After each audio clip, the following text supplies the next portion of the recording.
Vamos a continuar con la sesión de la tarde.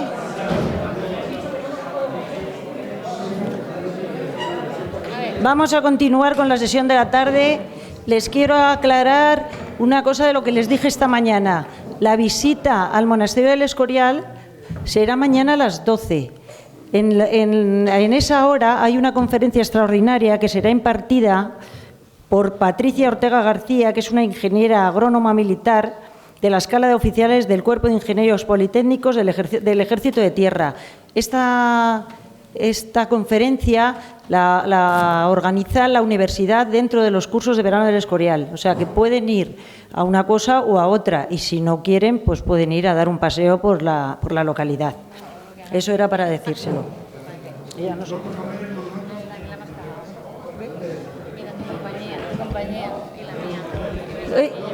Oye, perdone, otra cosa que les voy a decir. He traído unos libros que editó la Fundación Policía Española, un libro de la UIP, que aquí el señor que nos va a dar ahora la conferencia es el escritor. Entonces, si quieren alguno, le interesa, hemos traído algunos pocos, si les interesa, pues se lo puede incluso firmar él para regalar. ¿Vale? Gracias. Bueno.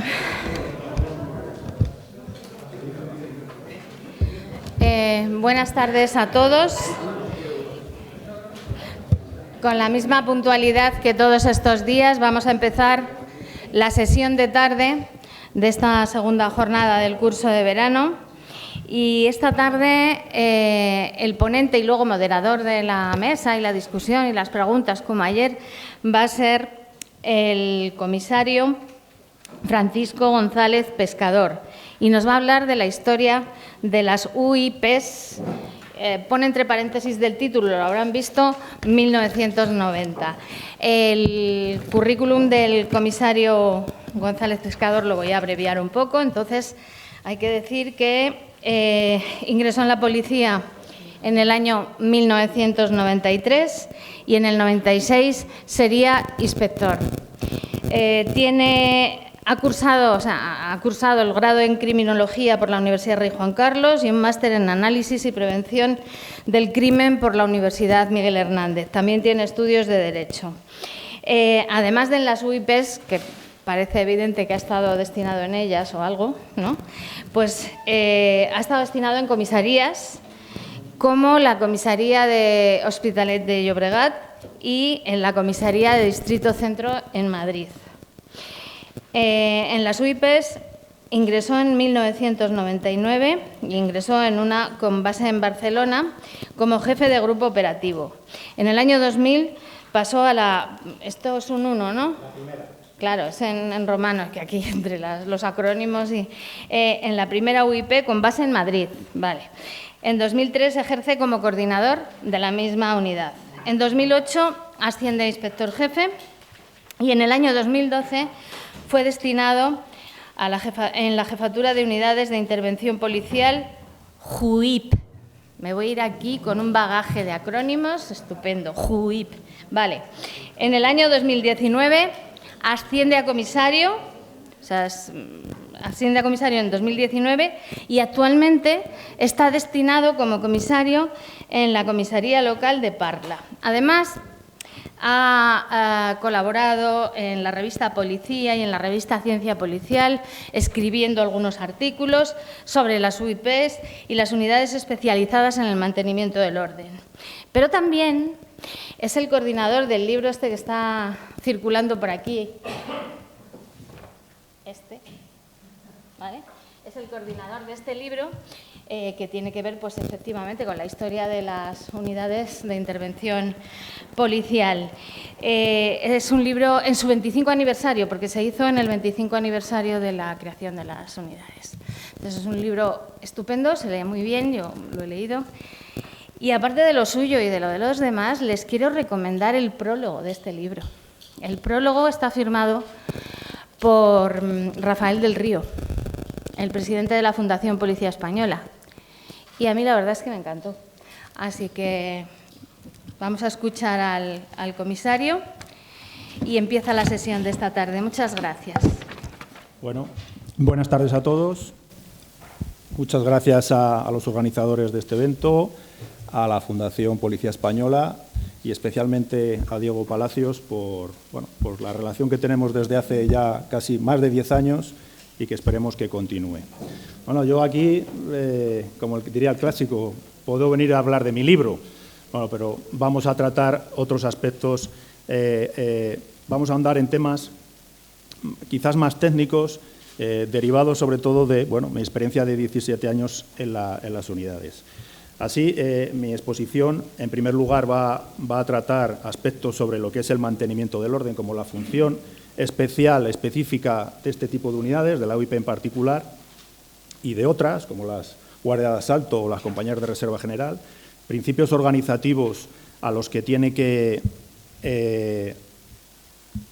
son los que les definen a estas unidades en comparación a otras, en diferenciación a otras, y los actores de esta función, del escenario del mantenimiento del orden, para posteriormente hacer una visión interna de lo que ha sido la evolución en la estructura organizativa de las UIPs. Veremos que esa estructura ha influido e influye en el desarrollo de los servicios y posteriormente una visión externa en referencia a la relación que la UIP tiene con otros actores del mantenimiento del orden público. Bueno, pues centrándonos en lo que es la función del mantenimiento del orden, aquí a lo largo de la exposición distintos autores han visto lo que se veía hasta la situación actual de un régimen democrático. El mantenimiento del orden era la capacidad de los distintos regímenes políticos de controlar la protesta o la disidencia política. Esa, en una democracia, como han señalado, en la que los ciudadanos adquieren el carácter de redundancia de ciudadanía, tiene otro perfil. Así podríamos decir que lo que es la función de mantenimiento del orden del sistema democrático, podríamos entenderla como como la respuesta policial, particularmente relacionado con el ejercicio de derecho de reunión y manifestación, entendido como cauce privilegiado de participación y cuyo fin es garantizar ese derecho, prevenir y o minimizar los riesgos para personas o bienes, velar por la convivencia pacífica del conjunto social y el disfrute por parte del resto de los ciudadanos de sus derechos fundamentales. Un autor, un sociólogo francés, Monjarnet, conocido por los estudios que ha realizado sobre la policía en general y específicamente sobre las unidades de mantenimiento del orden, refiere dos caracteres del mantenimiento del orden, una política y otra de carácter técnica. Dice el autor, el mantenimiento del orden es una política en el sentido de elección efectuada en el marco de una estrategia de gobierno. También es una técnica concretada por un conjunto de prácticas que esta técnica ha encargado de engendrar y organizar. Al fin y al cabo está poniendo en relación que los diferentes gobiernos, a través de las agencias encargadas del orden, establecen qué relaciones se establecen con los ciudadanos cuando ejercen sus derechos y libertades. Hablamos en ámbitos democráticos. Y respecto a lo que es una técnica de las unidades que lo ejecutan, es, como se ha señalado aquí, un proceso de profesionalización y especialización específico a lo largo del tiempo. De ahí se ha generado o se generan en estas unidades una serie de principios organizativos que las diferencian de otras unidades. Así podemos hablar de disponibilidad, entendida como la capacidad de toda unidad de ser reunida, equipada y puesta en movimiento en todo momento y en los plazos más breves y para los destinos y duración más variada. Sobre esos aspectos, Piris nos ha ofrecido de las compañías de reserva, pues similarmente nos ocurre y ocurrirá a las UIP. El concepto de reserva. Todas las organizaciones policiales cuentan con unidades para responder a situaciones especiales o excepcionales. En tercer lugar, otro principio organizativo es el de especialización. Especialización que se enfrenta al de polivalencia. Nuevamente aquí las organizaciones policiales tienen que elegir entre unidades que sean especiales y otras polivalentes. Tanto unas como otras tienen una carga Y esa es la cuestión de los responsables policiales, de elegir entre una u otra modalidad o elegir compatibilizar las dos, como luego veremos. De esa especialización nace el sentido de que estas unidades necesitan una formación específica. No solamente el tema del acceso, los cursos de formación, sino a lo largo de su permanencia, la adaptación, ejercicios de adiestramiento, una formación específica. Y por último, y más a nivel operativo, son unidades estrictamente o con una estructura muy jerarquizada. Todas las unidades policiales, nuestro cuerpo es jerarquizado, pero en estas unidades se manifiesta de una forma más especial. ¿Por qué? Porque necesita una disciplina colectiva, no caben las acciones individuales. Su empleo tiene que ser siempre orgánico, en las estructuras que cada vez, ya sea en la época de las compañías de reserva, los pelotones, o ahora los subgrupos operativos, los equipos operativos, que responden a una determinadas, a las necesidades que se les dan en la calle. Y por otro lado, una rigidez de empleo. Al fin y al cabo, para dar o contrarrestar las vicisitudes que nos encontramos, se necesitan adecuarse a unas técnicas, tácticas y procedimientos específicos que no tienen otros tipos de unidades. Bueno, me faltaba aquí. Faltaba en este aspecto de extrapolar un marco en el que podamos entendernos, que es lo que es el escenario del mantenimiento del orden. Aquí destaco la actuación de 5 actores y que a lo largo de la exposición ha sido reseñado por casi todos, pero bueno, me gustaría reflejarlos de manera concreta. Por un lado, los responsables los responsables políticos. En segundo lugar, los responsables policiales.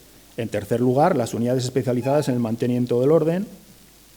En cuarto lugar, los medios de comunicación social. Y por último, por supuesto, los movimientos sociales o manifestaciones. Estos actores se interactúan, interrelacionan, pero cada uno, y aun siendo interdependientes, cada uno tiene intereses contrapuestos. Incluso los responsables policiales de los responsables de las unidades de mantenimiento del orden. Una vez visto este marco, vamos a centrarnos en lo que es el desarrollo histórico, y para ello debemos empezar con lo que fue el Real Decreto 1668/89, que es el inicio normativo de las UIPs. Sin entrar en lo que fue el proceso particular del desarrollo de la policía, debemos quedarnos que las UIPs fueron, por así decirlo, el fin de modernización de la policía en las unidades de mantenimiento del orden, por así decirlo. Pero ¿cuál era la situación que determina ese cambio? El propio subdirector general operativo, quien fue quien impulsó el cambio, en el libro refleja: las compañías de reserva general, en la práctica, constituían un cuerpo paralelo con la exclusiva misión de intervenir en conflictos de orden público y ausentes del resto de los servicios. Pero el orden público, que en el anterior régimen era más un tabú político que un bien y un concepto jurídico, no podía justificar el mantener unos numerosos grupos de policías en exclusiva dedicación y con régimen y organización privativa. Por eso había de diseñar unas unidades que, manteniendo como competencia exclusiva los conflictos de orden público, pudieran servir de apoyo puntualmente para otros servicios y unidades, hacerlas polivalentes y transversales. Como vemos, de los principios organizativos que he establecido, aquí, en este momento concreto, el legislador, a través de los directivos policiales, opta por la polivalencia y la transversalidad frente a lo que sería la especialidad pura y dura. En el mismo, además de esta situación, otros motivos que refleja la exposición de motivos del Real Decreto mencionado, habla de número excesivo de compañías, falta de ubicación, excesivo gasto, en realidad una situación de falta de eficiencia, según lo que se sitúa, que determinaba el cambio de modelo. A ello debemos añadir, y eso es bien conocedor Piris, los problemas que hubo de personal, incidentes, bueno, por la ubicación, por las cargas de trabajo, una serie de cosas, incidentes que supusieron pues salir en la prensa, por plantes, bueno, esos problemas de personal. Las grandes líneas que establece este Real Decreto, para resumir lo que supuso la actuación normativa, aquí incluyo tanto el Real Decreto como la normativa de desarrollo. Lo primero que tenemos que reflejar es que el rango normativo, estamos hablando de un Real Decreto, lo cual supone, bueno, es de las pocas unidades, ahora ya hay otra, pero hasta hace poco era la única unidad policial creada por un Real Decreto, lo que supone que normativamente nos pone muy por encima de otras normativas de la propia dirección. En segundo lugar, este Real Decreto lo que determina es establecer en estas unidades su naturaleza civil, rompiendo, por así decirlo, el tabú que había de que estas unidades solo la podían dirigir militares. En segundo lugar, se establece la limitación de su poder orgánico. Si antes, como bien había comentado Piris, estas unidades dependían casi directamente del Director General de Seguridad y tenían un contacto muy estrecho con las autoridades políticas, con la normativa de desarrollo, no en el Real Decreto, se establece una doble dependencia orgánica de un servicio central, que fue la Comisaría General de Seguridad Ciudadana, y la JUIP, la Jefatura de Unidades de Intervención Policial, y funcional de los diferentes responsables territoriales. Luego veremos los problemas que esto acaeció. Como hemos visto, se prima la polivalencia sobre la especialización. ¿Y por qué se prima la polivalencia? Porque en el desarrollo de funciones que establece el Real Decreto, creo que puede ser cualquier policía, es tan amplia y tan que cualquier función policial se podría encomendar a estas unidades. Y lo que sí que es novedoso, y desde mi punto de vista muy positivo, fue el establecimiento de un régimen estatutario específico. Se establece la voluntariedad de acceso, se establece que para acceder hace falta cubrir unas pruebas, un curso de formación, una vez estás dentro de la UP tienes unos periodos de permanencia que al finalizar los mismos tienes que realizar unas pruebas de revalidación y sobre todo se establece un principio que es el de la disponibilidad permanente, sobre la base sobre la cual se ejecuta la mayoría de la acción de las unidades de las UIPs en particular. Y por último, se establece un despliegue territorial, y vuelvo a repetir, esto viene desarrollado en órdenes posteriores, no en el Real Decreto, moderado. De 22 compañías de reserva general se pasa a 9 unidades con 9 bases. Bueno, ¿cómo fue ese proceso? Es verdad que operativamente, y en eso el Piris, que lo vivió, creo que me lo podrá ratificar, se vivió un proceso que no afectó a lo que es a los servicios operativos. En eso no afectó. Es verdad, y remarco la misma palabra que ha señalado Piris, que en determinados aspectos, en determinados mandos y en determinado personal fue traumático, porque gente que había estado 22 años cumpliendo una función, no se les permitió, o bueno, por el motivo que fuese, acceder a estas nuevas unidades. El proceso fue pilotado por la Jefatura de Unidades de Intervención, que en este momento sí que tenía mando. ¿Y cómo se llevó a cabo? Bueno, los mandos de las compañías de reserva ocuparon la mayor parte de los puestos de la Jefatura y de los mandos de unidad, donde se empieza la mezcolanza ya en el proceso de unificación que viene del año 86, que vino del año 86, es en las jefaturas de grupos. En el primer curso ya entran gente que había estado en las compañías de reserva y gente que viene del Cuerpo Superior de Policía. Y, por supuesto, en la escala básica, donde ya gente que ya eran policías, gente que viene, sobre todo en el año 92, promociones enteras que de Ávila se les dio el acceso a la posibilidad de entrar directamente a las UIPs. Bueno, podemos preguntarnos, entonces, ¿cuál fue el cambio? Bueno, pues el cambio fue un cambio generacional. Jaime Jiménez, en un artículo que luego comentaremos del año 96, señala cómo jóvenes pertenecientes a generaciones que han sido socializadas en un contexto sociopolítico posterior al de la dictadura.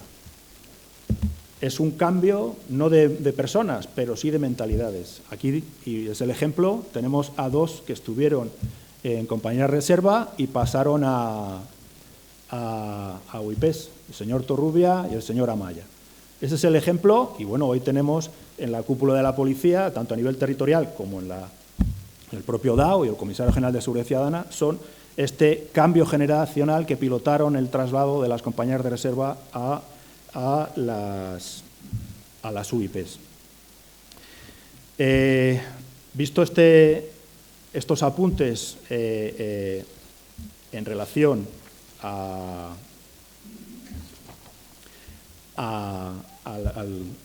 Real Decreto, vamos a examinar en una visión interna la evolución de estos cambios de estructura, de organización, que afectarían a lo que es el operativo, al trabajo de las UIPs. Vamos a ver 4 aspectos: la dependencia orgánica, el despliegue territorial, las pruebas de revalidación y la formación. El Real Decreto establece que las UIPs son órganos móviles de seguridad pública con la misión de actuar en todo el territorio nacional.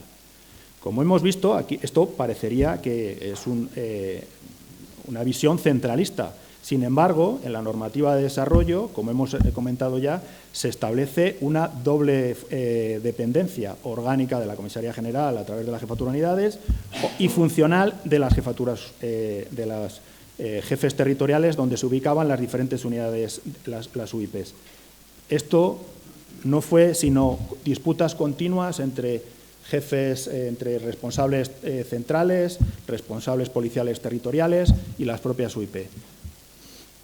Hubo, a lo largo de casi 25 años, más de 25 años, continuas formas de intentar controlar los movimientos, el mando de las unidades, de los dispositivos, pero no se llegaba a un acuerdo. Al final, hasta el año 2012, el entonces DAO, Eugenio Pino, ordena al Comisario General de Seguridad Ciudadana que se establezca un control definitivo de las UIPs y se establece que cualquier petición de UIPs sea previamente visado y autorizado por el Comisario General de Seguridad Ciudadana, en ese momento el Comisario Villabona. Al fin y al cabo, esa doble dependencia se maquilla y por la vía de los hechos se establece una dependencia centralizada. No podemos entender este paso sin un paso previo que se desarrolló al poco, al año siguiente, que fue la creación, o más que la creación, el desarrollo de las UPR. En el año 2013 también por el comisario Florentino Villabona.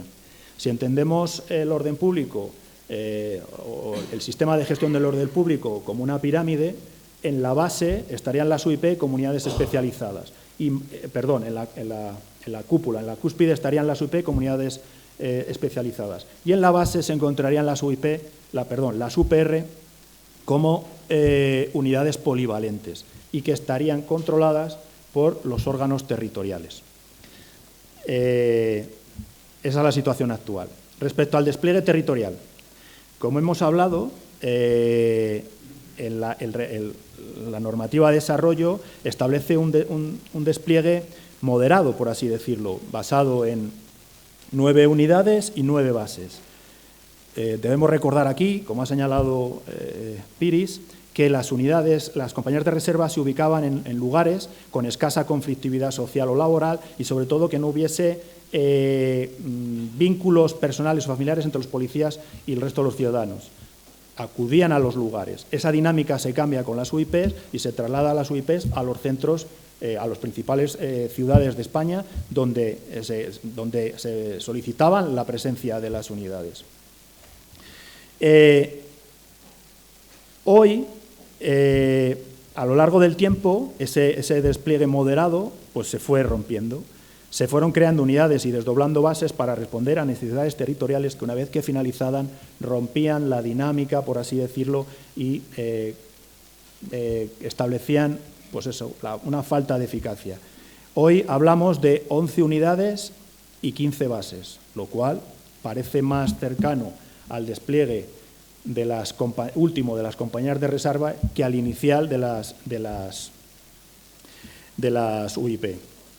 Respecto a las pruebas de revalidación, ¿por qué remarco la importancia de las pruebas de revalidación? Como hemos visto, un policía que accede a las UIPs, una vez que accede, tiene unos periodos de permanencia. Se supone que 3 años en concreto. Y se supone que al finalizar esos periodos de permanencia, el policía debía revalizar. Al fin y al cabo es demostrar que permanece con las mismas cualificaciones físicas y capacidades técnicas para ejercer su trabajo. Bueno, pues esas pruebas de revalidación no se realizaron hasta el año 2017. Hubo diferentes intentos. En un principio no se creyó conveniente establecerlas. A finales del siglo XX se establecieron unas hojas de valoración creadas por el Gabinete Psicopedagógico, en el que los jefes de grupo valoraban a los policías y si consideraban o su valoración era negativa, se expulsaba al policía de la especialización. Estas valoraciones negativas y estas expulsiones fueron recurridas al contencioso y la mayoría se ganaron, por lo cual fueron ganadas por los policías expulsados, lo cual hubo que hacer que echar para atrás ese procedimiento. En el año 2002 se estableció una nueva resolución que implantaba las pruebas de revalidación. Esas pruebas pues, tuvieron un gran rechazo a nivel sindical y policial y sindical. Concluyeron en el año 2005, con ocasión de los Juegos del Mediterráneo, una protesta colectiva de policías de la UIP en la que cortaron la carretera y se pintaron el pelo. Al final hubo que llegar a una mesa de negociación en el año 2006 en la que se estableció la anulación de las bajas de estas pruebas, de las bajas que se habían producido en estas pruebas. Se estableció un plan de moratoria, un plazo de moratoria de continuar con las pruebas hasta el año 2006 y sí, y esto es importante y me parece relevante, el que se tenía que diseñar un plan de formación para los policías de la UIP. Bueno, ¿qué supuso esta situación? Bueno, al fin y al cabo estábamos en una situación en que las organizaciones sindicales consiguieron doblegar o dar la vuelta a una resolución y se estableció una frase o un dicho dentro de las unidades de que las UIP no se expulsaba a nadie, lo cual, como hemos visto, para la profesionalización y para la evolución de la UIP y de los propios policías que estaban, era una situación muy mala. En el año 2012, cuando llega el nuevo comisario de las jefaturas de unidades, Ruiz y Busquiza, pues su prioridad es el establecer estas pruebas de revalidación. Se inicia un proceso de negociación que duró casi 2 años y se consiguió el aprobar todas las organizaciones sindicales, excepto una que la recurrió al contencioso, pero lo perdió, y se consiguió sacar adelante las pruebas de revalidación. Aquí quiero señalar que en el itinere, en ese camino, la jefatura de unidades, en ese momento tuvimos que hacer diferentes acciones para intentar romper esa dinámica de las UIPs no se echaba a nadie. Se consiguió, incluso hubo que hacer un procedimiento de remoción a un inspector, lo cual, los que conozcan administrativamente lo que es un proceso de remoción, es un proceso dificultoso y que tienes pocas garantías, pero bueno, en el recurso lo ganamos y bueno, se consiguió expulsar a ese inspector de la UIP. ¿Qué novedades trae consigo esta resolución de las pruebas de revalidación? Pues es el hecho de que las pruebas de revalidación, la formación, el plan de formación, era necesario superarlo para acceder a las pruebas de revalidación. A mayores, lo cual supeditaba que los policías de la UIP tenían que superar los planes de formación que se establecían. Y por último, se estableció un sistema de valoración del desempeño para subinspectores e inspectores debido a la especial importancia y responsabilidad que asumen en sus puestos de trabajo. Y por último, en esta evolución, esta visión interna sobre la evolución de las UIPs, debemos reseñar lo que es la formación permanente. En el Real Decreto se establece que los integrantes de las UIP están obligados a realizar los ejercicios de adiestramiento y manejo de medios en el tiempo y forma que se determinen. Como hemos señalado, en la mesa de negociación del 2006 se establece que se debe desarrollar un plan de formación nuevamente en el año 2009 este se materializa en un documento específico, si bien seguía dependiendo, no existía un plan de formación centralizado y con un contenido homogéneo para todos los miembros de la OIP. Entonces, mediante una instrucción de servicio del año 16, se crea eso, se crea un plan de formación centralizado, con un contenido homogéneo para todas las unidades y para todos los miembros de las unidades. Se estableció un sistema, una aplicación informática en la que se cuelgan las fichas. Esas fichas deben ser ejecutadas por las diferentes unidades y posteriormente se evalúa en las jornadas de actualización que se llevan a cabo en Linares si esas fichas han sido superadas o no superadas por las diferentes unidades y por los policías que la forman. Visto esto, vamos a centrarnos ahora en lo que es lo que he denominado visión externa, es decir, las relaciones de las UIPs como actores del mantenimiento del orden con otros actores. He dividido de una forma temporal lo que va la parte del siglo XX, los últimos años de ese siglo, y lo que va de este siglo XXI. Respecto al siglo XX, aquí es donde vamos a basarnos en el trabajo de Jaime Jiménez del año 96. Este autor realiza un análisis de la transformación de la policía, de la dictadura a la democracia, de los factores que impulsan o ralentizan el cambio de la policía y en particular de las unidades antidisturbios.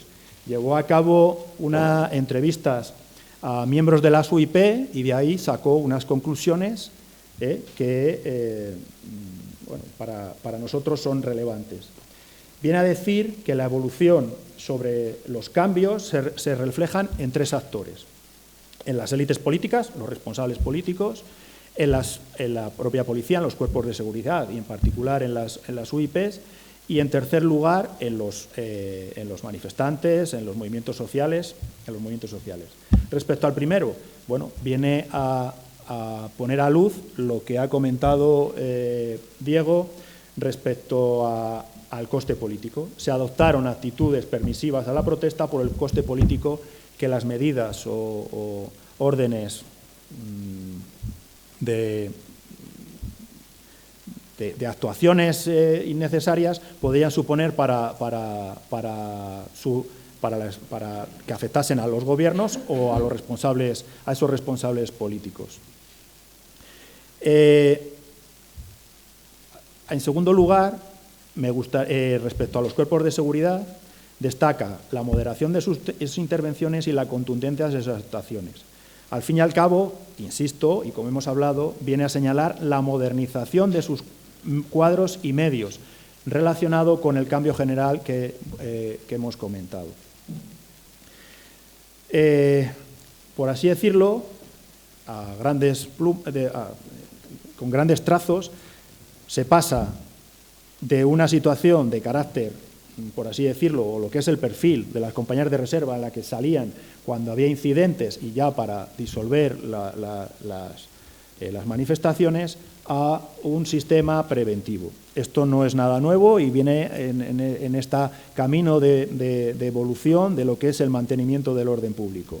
Figil, otro autor especializado en temas del orden público, señala sobre la filosofía de actuación de este tipo de unidades tres aspectos. Primero, que el fin es prevenir los disturbios con el fin de no reprimirlos, mediante el establecimiento de medidas preventivas operativas.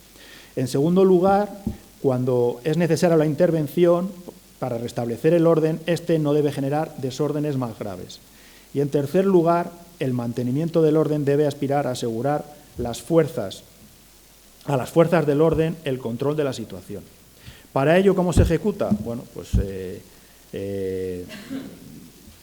Y eso es lo que hablamos de la rigidez del empleo, se tienen unas técnicas, tácticas y procedimientos basadas, sobre todo, principalmente en el empleo progresivo de los medios.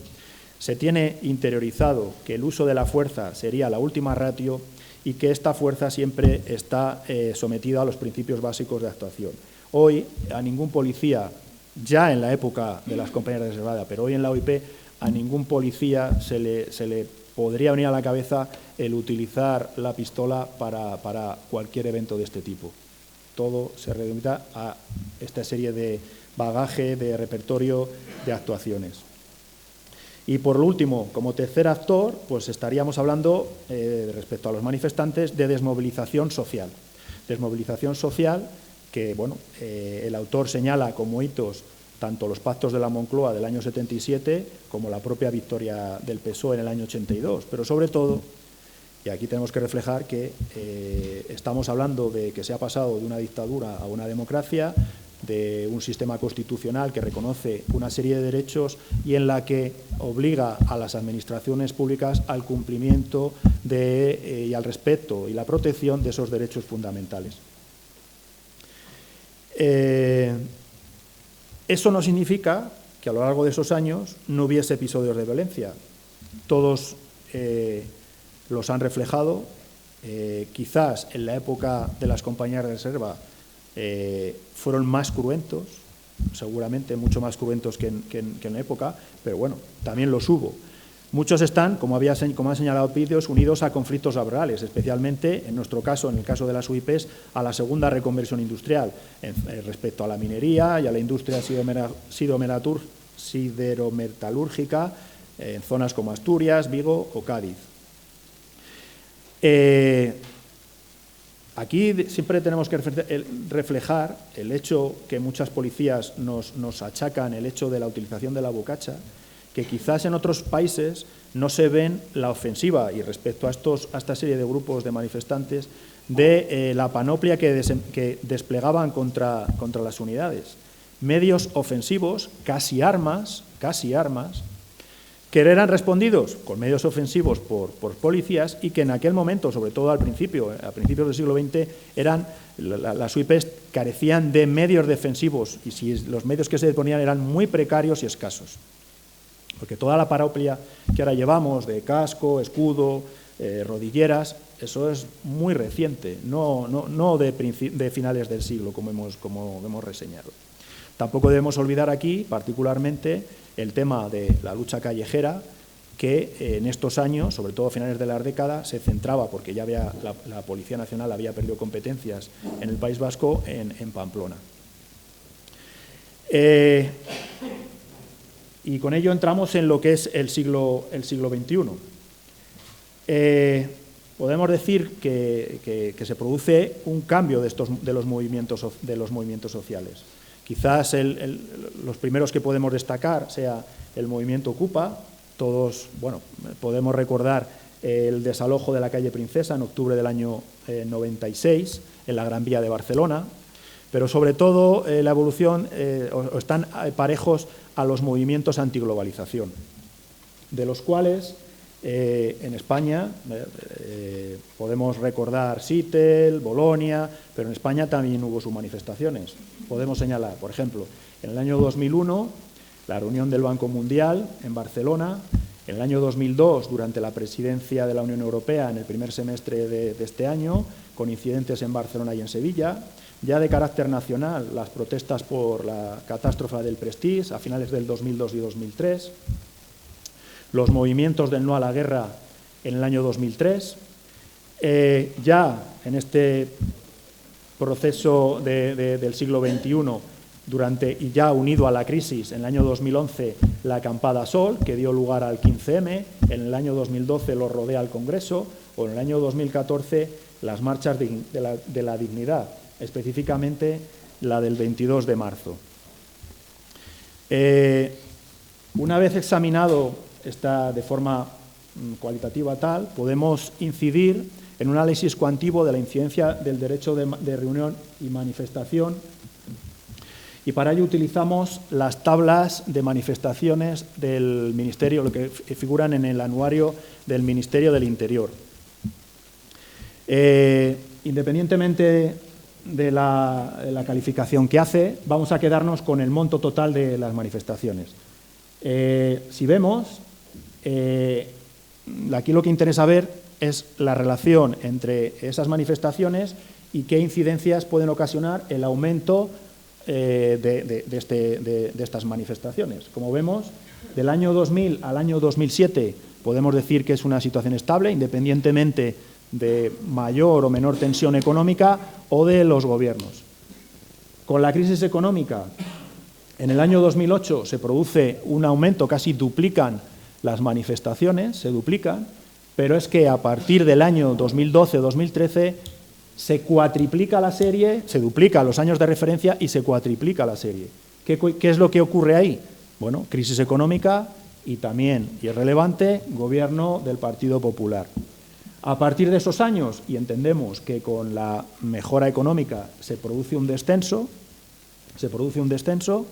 y bueno, y ahora estamos a la par de,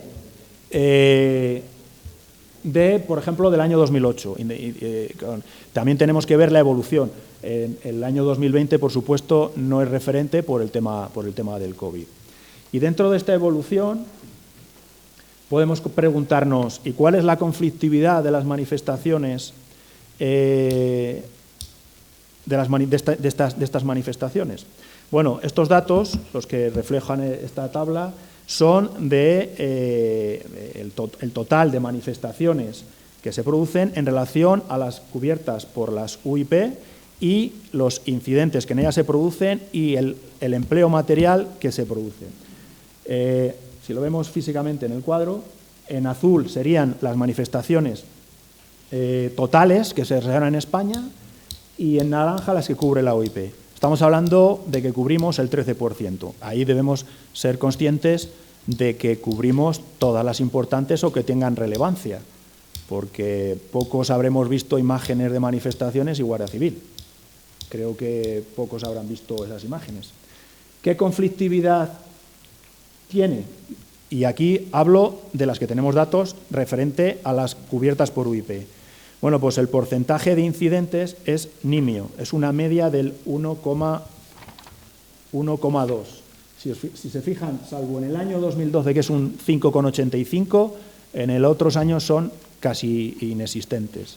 Y de esas que tienen incidentes, ¿en cuáles se ha utilizado medios antidisturbios?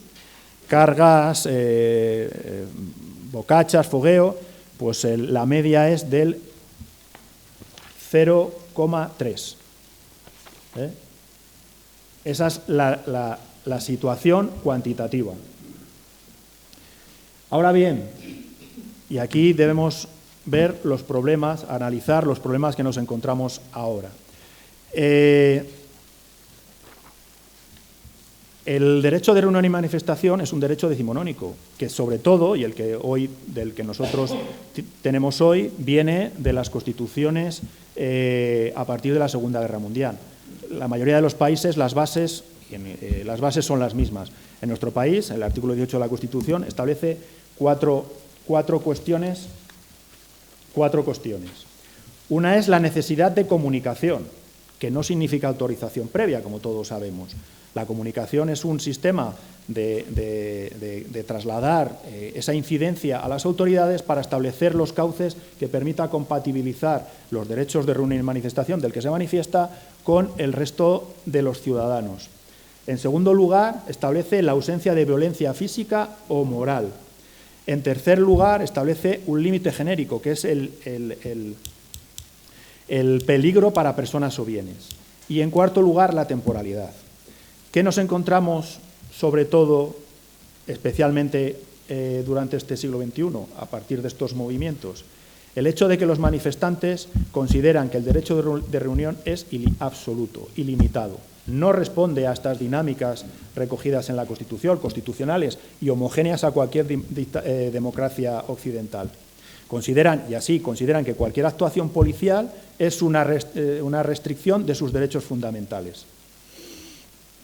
A ello debemos unir una cuestión importante para nosotros y que nos afecta mucho al trabajo, que son las nuevas tecnologías de la información y la comunicación. Desde el año, todos somos conscientes después del atentado del 11M, los SMS, posteriormente, bueno, ahora que les digo, Twitter, aplicaciones, Facebook, Instagram, bueno. El prototipo que tendríamos todos de una manifestación del siglo XX, de una organización formal que convoca a sus a su público en un lugar determinado, con un itinerario determinado, y que van todos detrás de una pancarta con un servicio de orden, eso ha desaparecido hoy. Eso no lo vamos a encontrar hoy. No hay organizadores, los actos se convocan a través de medios telemáticos, aplicaciones, se congregan en un punto que puede ser de hoy para mañana o de unas horas para ahora. No hay organizadores, no hay un itinerario, no sabes cuándo va a empezar pero no cuándo va a acabar. La gente no va detrás de una pancarta, cada uno lleva su pancarta con su lema, con su otra serie de cuestiones. Hoy parecería más que los actos de protesta, el derecho de reunión y manifestación, se asemeja más a pequeños espectáculos que a la idea que tendríamos todos de una manifestación, o por lo menos que teníamos hasta principios del siglo. ¿Qué supone eso para nosotros? Bueno, para los que actúan, ¿qué supone? Que en una situación normal de ejercicio del derecho humano, el manifestante tiene un código, acepta esos límites, acepta esa situación en la que la policía pueda actuar, incluso pueda intervenir y pueda clausurar una manifestación en un determinado momento. Sin embargo, hoy cualquier actuación policial supone que va a estar repudiada, no solamente por el grupo que crea los desórdenes o que inicia los incidentes, sino por el conjunto de los manifestantes. Ante esa actuación, ante esa situación, como verán, es muy difícil la actuación. El papel que tienen hoy los compañeros que están en este tipo de unidades es muy difícil. A eso se une que por parte de diferentes organizaciones internacionales, y bueno, no quiero concretar específicamente, señalan la necesidad del carácter selectivo de las intervenciones, lo cual dificulta todo este proceso que estamos hablando. Sin tener que renunciar, la situación es que hoy, sin tener que renunciar a los procedimientos que se han utilizado y que se seguirán utilizando de actuación, quizás haya que abrir otras puertas a otros sistemas, como la comunicación y la negociación. Pero bueno, eso es un apunte simplemente. Por último, me gustaría hacer referencia a lo que he denominado últimos retos. A lo largo de los años 10 de este siglo, la Policía Nacional, porque no solamente han sido las UIPs, se ha visto sometida a unos requerimientos que han supuesto, la verdad, un esfuerzo muy grande y unas dificultades de planificación. Es verdad que tanto la policía como las UIPs tenemos un bagaje de experiencia de planificación y de dar respuesta a dispositivos, pero estos supusieron un gran esfuerzo por parte de todos. Dos en concreto, la proclamación de Felipe VI en el año 14 o el encuentro de la Copa de Libertadores en el año 18, por el plazo que nos supuso el establecer los dispositivos. En uno fueron 14 días, 19, la proclamación, el anuncio de la proclamación fue el 2 de junio y el dispositivo de la proclamación fue el 19, y la Copa de Libertadores se anuncia un 29 de noviembre y se ejecuta un 9 de diciembre. Pero sobre todo las operaciones Copérnico e Ícaro. Tanto por su repercusión, principalmente por la importancia institucional, por la intensidad de la protesta, por la repercusión social y mediática, como los dos mayores retos a los que ha tenido que hacer frente las UIPs a lo largo de sus 30 años de historia. Quiero reseñar aquí que este órdago no era para las UIP, lo era para el sistema constitucional y la propia integridad de nuestro país, de España. Y las UIPs yo creo que fueron su buen escudo de defensa en estas situaciones. Y por último, y a nivel de conclusiones, tengo que reseñar que las UIPs fueron en su momento la respuesta al proceso de modernización de la policía. Hoy son un referente internacional en dispositivos de mantenimiento del orden público en el mundo. Si las bases del Real Decreto fueron la dependencia orgánica y la polivalencia, han sido hoy sobrepasadas por la vía de los hechos. Hoy es un modelo basado en la centralización y en la especialización. Otros principios que este Real Decreto, como la formación, la revalidación, han necesitado de casi 25 años para su normalización efectiva y eficaz. Sin embargo, yo creo que este esfuerzo ha sido bueno porque el ejemplo lo tenemos en la respuesta que han dado las UIPs, tanto en la Operación Copérnico como en Ícaro.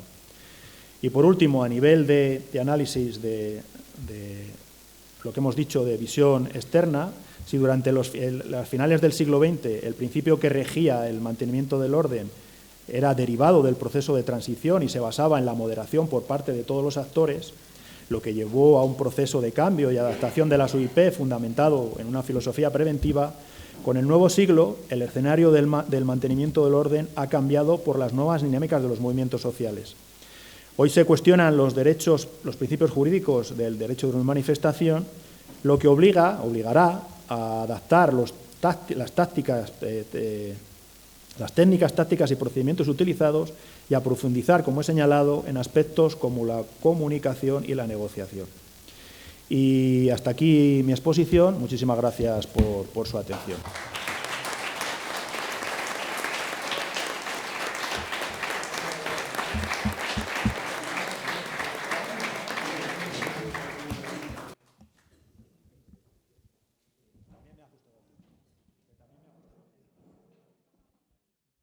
No, 44 minutos, 44 minutos, 44 segundos.